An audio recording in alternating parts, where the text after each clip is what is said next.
You are about to hear 3 stories that will change how you think about life, death, and the space between them. Stay with me until the end, because what follows will pull at something deeper than curiosity and leave you holding a new kind of question, one that doesn't ask what happens after we die, but how we are living right now. Imagine the moment a heart stops. Not in a movie script, not as an abstract fact, but the real, sudden silence that wraps a hospital room or a roadside in a stillness so dense it feels like another world. In that silence, many people report the same strange, electrifying experience, a rush of light, a sense of leaving the body, a review of their life that isn't a checklist, but a feeling, and a presence so loving it rewires everything they thought was possible. These are not fairy tales told at bedside vigils. These are accounts from firefighters, mothers, surgeons, children, people who returned and had to learn how to speak after knowing something that had no word. The first story begins with a man named Aaron, a paramedic who spent his life running toward accidents, someone who felt comfortable in the chaos others fled from. Late one night, a car flipped. Aaron was crushed under pain, and then there was nothing. No noise, no radio calls, only a soft, humming clarity. He stepped out of his body and watched his team work. He didn't want to come back. Above him was a tunnel, not of darkness, but of color and breath, and at its end, a presence that didn't speak in words, but in whole memories being bathed in understanding. When Aaron returned, he no longer feared death. He feared not living fully. He quit the job that taught him how to hold on to life with force and started teaching people how to let life soften them. That change cost him a career and gave him a kind of peace he had never imagined. The second story is of a woman named Laila, who at 32 fell into a sudden aneurysm. Her family watched as monitors flatlined and then, impossibly, flattened out into something else. Calm. Resolution. She left the hospital on the other side of herself and encountered a hall of faces made not of flesh, but of meaning. She experienced her life as an interwoven tapestry, acts of kindness shimmering like threads, moments of harm appearing as knots. What surprised her was not punishment or reward, but a living portrait of consequence and connection. She saw how each person she'd loved carried a piece of her, how pain she'd inflicted rippled in ways she had never accounted for. She returned with no interest in the old scripts of guilt. Instead, she carried an urgent, tender responsibility to repair what she could, and to forgive what she could not change. The third story is of an 8-year-old boy named Mateo, who wandered into a creek and slipped under. For a few minutes, his small body was silent inside cold water. Then he saw a light, not distant, but intimate, like the glow inside a hand. He met something that accepted him without questions, gave him colors he had never seen, and taught him that our smallest moments matter. When Mateo woke, he was still shy, still a kid, but he had stopped being scared of storms and loud noises that once shook him. The adults around him, who had been trapped in their own fears, found themselves asking different questions about courage and tenderness. These stories share a pattern we see again and again in near-death experiences: the sense of leaving the body, encounters with beings or lights that feel conscious and loving, reviews of one's life that emphasize relationships over accomplishments, and a fundamental change in values: less fear, more compassion. People typically come back not to lecture others about what they learned, but to live differently, often quietly, often with a clarity that outlives the initial shock. Skeptics will tell you these experiences are brain chemistry, a last burst of oxygen, a neural misfire, narrative reconsolidation.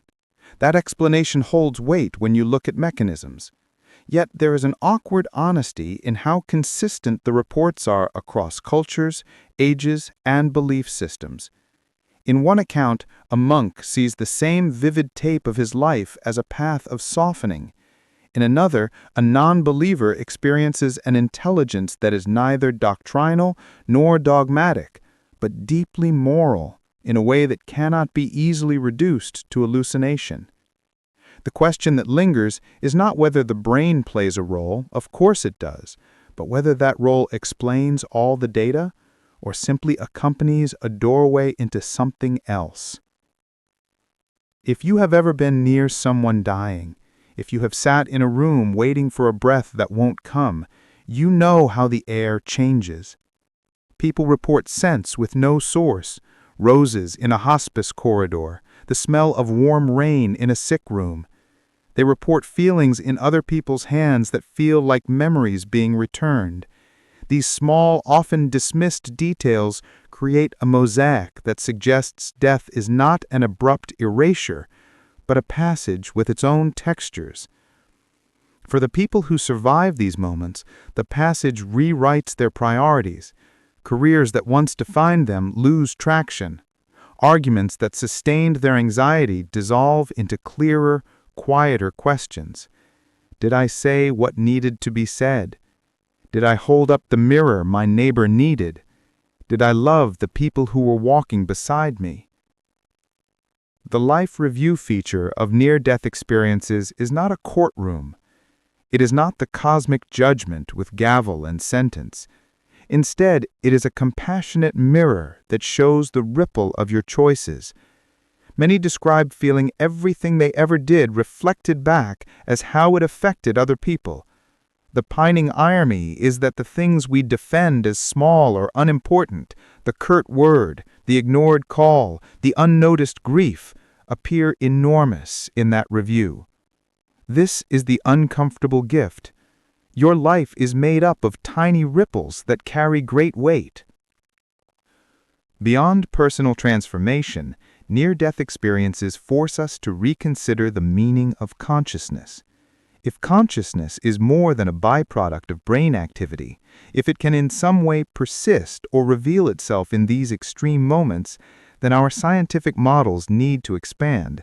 This doesn't mean abandoning rigorous inquiry. It means opening to new methodologies, listeners who take testimony seriously, interdisciplinary teams that blend neuroscience with phenomenology, clinicians who study survival narratives with the same seriousness they give to EEG readouts. There are practical consequences that ripple from these accounts. Doctors and caregivers report that training and compassionate presence informed by near-death testimonials reduces patient anxiety and improves end-of-life care.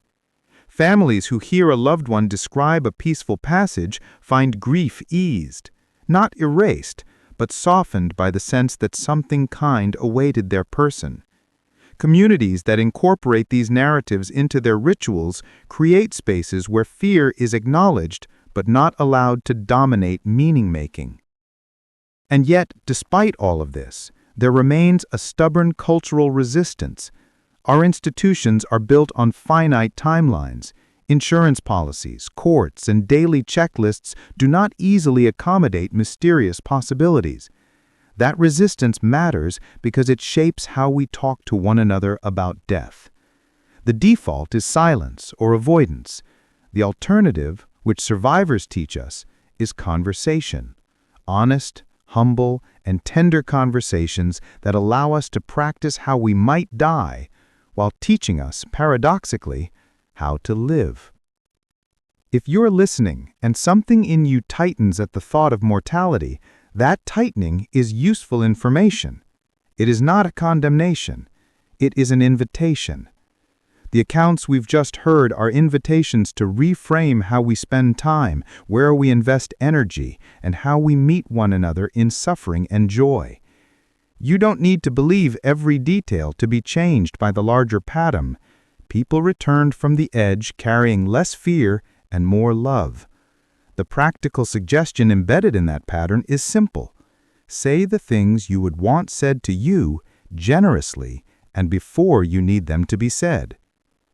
Now, if you want a single clear takeaway to carry into your day, take this.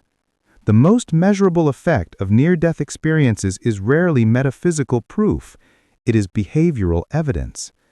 People come back and live with greater compassion, more courage to say difficult things, and a tendency to forgive themselves and others more readily.